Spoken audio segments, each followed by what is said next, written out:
John Hardie, Deputy Director of the Russia Program at the Foundation for Defense of Democracies, joins us now. John, thank you for your time. In your view, what are the strategic implications of a U.S.-Russia bilateral meeting proceeding without Ukrainian or European consultation?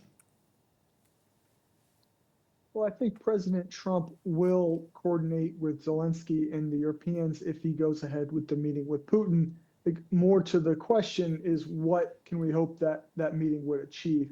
From my perspective, probably not much, unfortunately.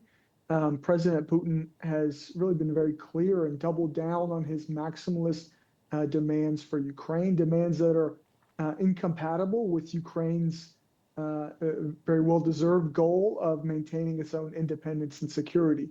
So I think until Putin decides that it's time to call off the war and at least take a pause, he's not going to give up those demands long term, but at least take a pause in this war. Till that happens, I don't see diplomacy producing much fruit. So, John, could this be seen as a reward instead for Vladimir Putin? The fact that he gets to meet Donald Trump, he's the one who's calling the shots here, being the aggressor, saying that, hey, listen, not a trilateral, but a bilateral.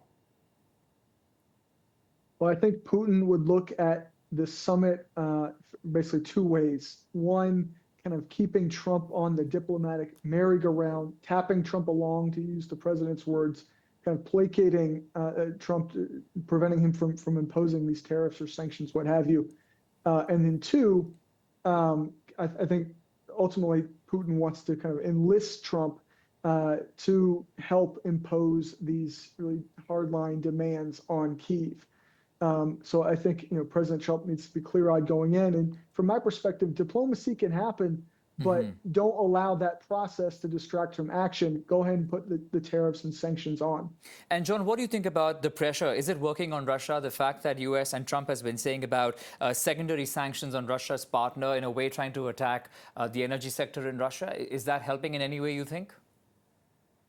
I don't think it has led so far Putin to shift his war aims or kind of his calculus that Russia has the upper hand on the battlefield and kind of has a pathway toward achieving his goals. I think he still labors under some grandiose delusions that he can break Ukraine and outlast Western will. I don't think either of those things are true. But I think it's incumbent on the United States and its allies to eventually change that calculus. And you can try to do so through sustained economic pressure and also support for Ukrainian forces to show Putin that he cannot break Ukraine. John Hardie, Deputy Director of the Russia Program at the Foundation for Defense of Democracies. Thank you for your time, John. Thank you.